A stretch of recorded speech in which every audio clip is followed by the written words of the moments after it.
Drama serial पत्थर दिल के आने वाली एपिसोड बहुत ज़्यादा कमाल के होने वाले। आने वाली एपिसोड के अंदर आप लोगों को बहुत ज़्यादा ट्विस्ट देखने को मिलेगा। जब माजिदा और जैन को पता चलता है कि वलीद की सबा से तलाक हो गई है तो वो बड़ा उठते हैं और कहते हैं कि वलीद की शादी अब मनाइल से हो कराएगी। और इसी तरह से जैन कह देता है कि अम्मी जान, मैं कभी भी ये शादी वलीद के साथ मनाइल की नहीं होने दूंगा। और इसी तरह से उसकी वालदा भी सोच लेती है कि वो कभी भी वलीद की शादी मनाइल से नहीं करेगी, क्योंकि इससे उन्हें ये फ़र्क पड़ सकता है कि मनाइल जब वलीद की हो जाएगी तो ये घर उनसे हमेशा हमेशा के लिए छीन लिया जाएगा। और इसी तरह से जैन और उसकी वालदा ऐसा प्लान बनाएंगे कि वो मनाइल और वलीद की शादी ना होने दे।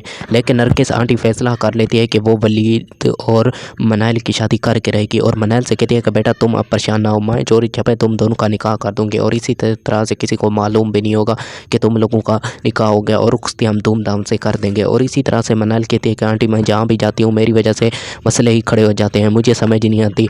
तो नरगिस कहती है कि बेटा आज के बाद तुम्हारे मसले तुम्हारी ज़िंदगी से निकल जाएंगे, क्योंकि तुम्हारा साथ देने वाला कोई नहीं था और इसी वजह से तुम आज तक दर दर पे धक्के खाती रही हो। और इसी तरह से मनाइला फैसला कर लेती है कि वो वलीद से निकाह करके रहेगी। और दूसरी तरफ से जैन को जब मालूम हो जाता है तो वो चाल चलने के लिए तैयार हो जाता है और कहता है कि मैं निकाहनामा लेकर वलीद के घर पहुँचूँगा और धामा कर दूंगा कि मैं वलीद की शादी कभी भी मनाइल से नहीं होने दूंगा, और मनाइल मेरी बीवी है और मेरा निकाहनामा मेरे पास मौजूद है। और इसी तरह से वो मनाइल को दोबारा से बर्बाद करने की कोशिश करेगा, लेकिन वलीद और उसकी वालदा कभी भी ये सब कुछ नहीं होने देंगे। ये सब आपको ड्रामा सीरियल पत्थर दिल के आने वाली न्यूज़ में मालूम होगा।